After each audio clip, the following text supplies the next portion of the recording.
Hello and welcome back guys in another video. So this video is all about how part कि किस तरह से chemistry को तुम पढ़ सकते हो और इफेक्टिवली रिवाइज कर सकते हो। पूरा वीडियो केमिस्ट्री के ऊपर ही रहेगा कि किस तरह पढ़ा जाए, किस तरह से उसको रिवाइज किया जाए। ठीक है, अब अगर तुम मुझे जानते हो, तुमने मेरी पहले कोई वीडियो देखी है तो गुड, और अगर नहीं जानते और YouTube ने रैंडमली तुम्हें ये मेरी वीडियो सजेस्ट कर दी और अब तुमने ये वीडियो खोल भी दी है और अब बस तुम बैठ के ये सोच रहे हो कि मैं ये भारी ज्ञान क्यों दे रहा हूं, तो let me introduce my self my friend. So my name is Ayush. I scored 161 marks in NEET 2020 in chemistry, a total score of 661 marks. And I am a first year medical student in Vardhaman Mahavir Medical College in Safdarjung. और बस ये था मेरा परिचय। अब बात करते हैं जिसके लिए ये वीडियो बनाया है, केमिस्ट्री के बारे में। ठीक, तो देखो पूरी की पूरी केमिस्ट्री 3 पार्ट में बटी हुई है: फिजिकल केमिस्ट्री, ऑर्गेनिक और इनऑर्गेनिक केमिस्ट्री। तीनों के ऊपर बात करेंगे।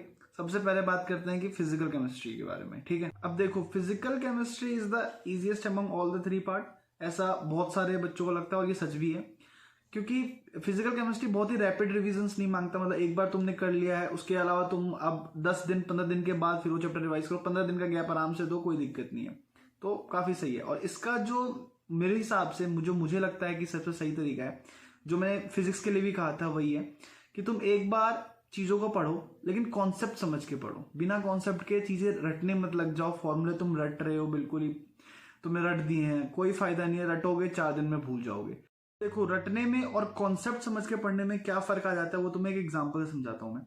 अब एक तुमने चैप्टर पढ़ा है सॉल्यूशन, तुमने वो चैप्टर पूरा पढ़ दिया, तुमने सारे फॉर्मूले रट डाले, तुमने रॉल्स लॉ के फॉर्मूले रट दिए, ठीक है, डाल्टन लॉ के फॉर्मूले रट दिए, उसके बाद कॉलिगेटिव प्रॉपर्टीज के फॉर्मूले सारे रट के तुम बैठ गए हो। ठीक है, अब तुमने सारे फॉर्मूले रटे हैं, तुम्हें पता तो है नहीं क्या कहाँ पे क्या लग रहा है।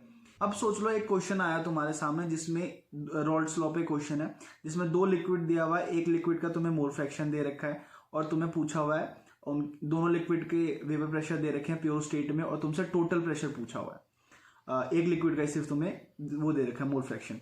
अब तुमने जो है टोटल प्रेशर का, अब तुमने तो रटा है, तो तुमने सिर्फ तुम हिट एंड ट्रायल करोगे कि मैंने टोटल प्रेशर पढ़ा कहाँ पे, उस चैप्टर में टोटल प्रेशर फॉर्मूला कहाँ पे पढ़ा है। तो अगर तुमने ऐसे सिर्फ रटा हुआ है तो तुमने टोटल प्रेशर का फॉर्मूला रॉल्स लॉ में पढ़ा होगा, PT = P0 is IA + P0 is IB। और दूसरा फॉर्मूला तुमने टोटल प्रेशर का पढ़ा होगा, partial pressure of the gas = xi of the gas into total pressure.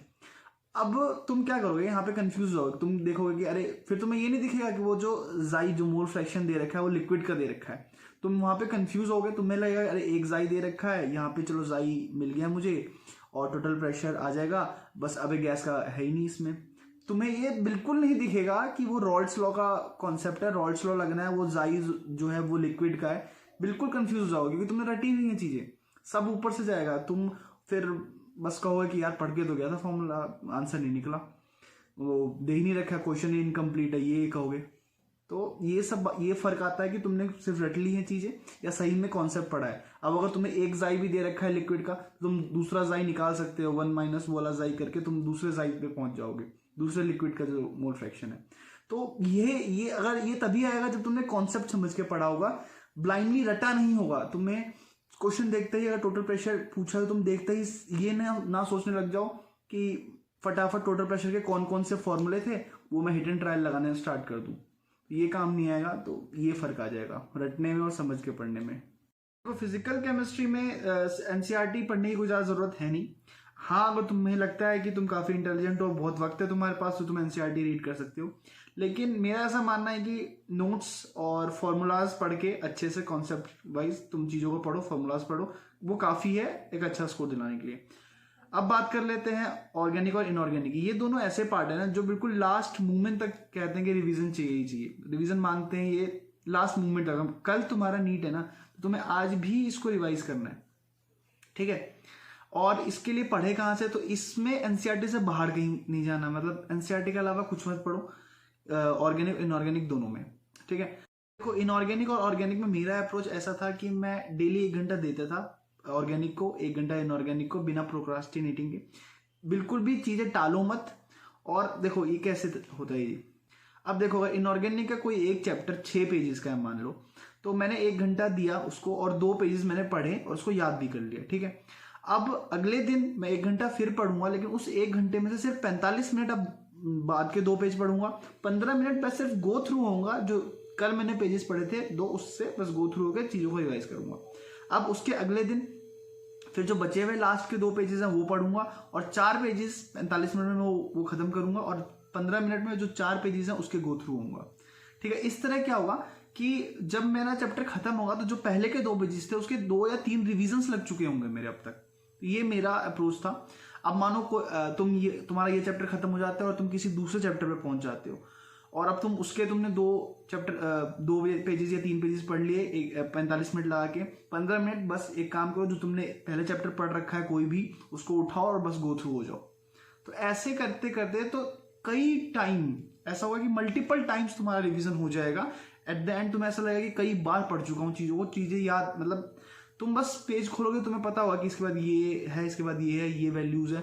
काफ़ी हेल्पफुल रहती है ये चीज़ें जो मैं बना रहा हूँ। बस इसका एक ड्रॉबैक है, अगर तुम चीज़ों को कल पे टाल दोगे ना तो दिक्कत आ जाएगी, तो तुम भूलने लग जाओगे। तो बिना प्रोक्रास्टिनेटिंग के ये चीज़ें करना, चीज़ों को टालना मत, तो ये बहुत हेल्पफुल रहेगा, ठीक है। इसके अलावा इनऑर्गेनिक में जो दूसरी चीज़ है वो है एक्सेप्शन। एक्सेप्शन बड़े पड़े हैं इनऑर्गेनिक केमिस्ट्री में, तो एक्सेप्शन जितना अच्छे से कर सको उतना ही सही है। और जो वो टेक्निक है ना रिवीजन का, कोई वो जो रैपिड रिवीजन है कि तुम 2 पेजेस देख रहे हो, बस गो थ्रू हो रहे हो चीज़ों के, तो इससे ये एक चीज़ बहुत फायदे करेगी कि तुम्हें जो एक्सेप्शन है ना वो काफ़ी हद तक अच्छे से याद होगा, क्योंकि तुमने मल्टीपल टाइम और क्विक रिवीजन किए हुए हैं, बहुत ही छोटे छोटे टाइम पीरियड में कई बार रिवाइज किया चीज़ों को, तो वो एक्सेप्शन दिमाग में बैठ जाएगा तुम्हारे। तो इसमें काफ़ी हेल्पफुल रहेगा तुम्हें एक्सेप्शन याद करने में, ठीक है, ये तरीका। फाइनली बात करते हैं ऑर्गेनिक केमिस्ट्री की, जो बहुत सारे बच्चों को इसी में दिक्कत होती है कि ऑर्गेनिक केमिस्ट्री कैसे करें, यही सबसे वीक पॉइंट होता है। तो ऑर्गेनिक केमिस्ट्री के लिए भी जो पहली बात है कि लास्ट डे तक रिवीजन मांगता है कि अगर तुम्हारा कल नीट है तो आज भी तुम्हें पढ़ना है, ऑर्गेनिक रिवाइज करते रहना है और प्रोक्रास्टिनेट नहीं करना इसमें भी कि चीज़ों को कल पे डालो। अगर तुम रोज पढ़ रहे हो ना 1 घंटा, सिर्फ मतलब 2 घंटे और 1 घंटा ऑर्गेनिक और 1 घंटा इनऑर्गेनिक को दे रहे हो, काफ़ी स्ट्रांग हो जाएगी तुम्हारी ये दोनों ही चीज़ें। और इसके लिए जो मैं ट्राई करता था कि तुम बच्चे करते हैं क्या है, बेसिकली थोड़ा टाइम जीओसी पढ़ते हैं, उसके बाद वो नेक्स्ट चैप्टर पे मूव ऑन कर लेते हैं, वो हाइड्रोकार्बन, अल्कोहल, कार्बोक्सिलिक एसिड, उनके एग्जांपल्स रटने लग जाते हैं, याद करने लग जाते हैं उनको। ये एक बहुत ही गलत तरीका है। फिर वो इतना हार्ड हो जाती है ना चीज़ें कि तुम चीज़ों को तुम फिर रिएक्शन रट रहे हो, तुम रिएजेंट रट रहे हो, तुम सबस्ट्रेट रट रहे हो, तुम प्रोडक्ट रट रहे हो, तीनों चीज़ ही रट रहे हो। सही अप्रोच ये है कि तुम सबस्ट्रेट देखो क्या है, तुम रिएजेंट देखो क्या है, और तुम्हें पता होना चाहिए कि 3 तरह के रिएक्शन है पूरी ऑर्गेनिक केमिस्ट्री में, एडिशन, सब्स्टिट्यूशन और एलिमिनेशन। और तुम्हें ये आइडिया लगना चाहिए कि सबस्ट्रेट और रिएजेंट देख करके ये कि ये क्या बन सकता है, रिएक्शन कहाँ जा सकता है इन तीनों में से, इन तीनों के अलावा कहीं जाएगा ही नहीं। तो ये तुम्हें आइडिया लगना चाहिए कि कहाँ जा सकता है रिएक्शन, और इतना आसान नहीं है इसका आइडिया लगाना। मतलब जो केमिस्ट्री जो टीचर्स पढ़ाते हैं वो पीएचडी करते हैं ये चीज़ें मास्टर करने में, तो मैं नहीं कह रहा हूँ कि तुम मास्टर कर लोगे ये चीज़ें, बट जितना भी पॉसिबल हो उतना ये चीज़ जितना बिठा लोगे ना, उसके बाद ये जो बेसिक चीज़ है तुम्हारा जीओसी की, तुम सबस्ट्रेट और रिएजेंट देख के प्रोडक्ट समझ पा रहे हो कि अच्छा यहाँ एडिशन है, यहाँ एलिमिनेशन है, रिएक्शन मैकेनिज्म तुमने ढंग से पढ़े हैं एडिशन, सब्स्टिट्यूशन, एलिमिनेशन के। तो इसके बाद जो चैप्टर्स हैं जैसे कि अमीन्स, कार्बोक्सिलिक एसिड, अल्कोहल्स, ये बहुत ही आसान होगा, बहुत ही स्मूथली जाएगा। ऐसा लगता है कि बहुत टाइम दे देते हैं हम जीओसी को और फिर कब करेंगे हम अल्कोहल, कब करेंगे हम एसिड, पर है ही नहीं टेंशन। अगर तुम जीओसी तुमने ढंग से पढ़ी है ना, ये जो बेसिक है तुम्हारा, ये अगर स्ट्रांग है ना, तो वो चैप्टर बहुत ही क्विकली और स्मूथली जाएंगे। तुम रिएक्शन देखोगे, तुम्हें रिएक्शन देख के समझ में आएगा अच्छा एडिशन हो रहा है, एलिमिनेशन हो रहा है। तो ये चीज़ें मास्टर नहीं कर पाओगे, बट फिर भी कोशिश करो कि जितना पॉसिबल हो तुमसे। बस यार गाइज, इतना ही था इस वीडियो में। और ये जो मैंने पूरा वीडियो बनाया है इसमें मैंने अपने तरीके बताए, जो मेरा अप्रोच था केमिस्ट्री को लेकर के।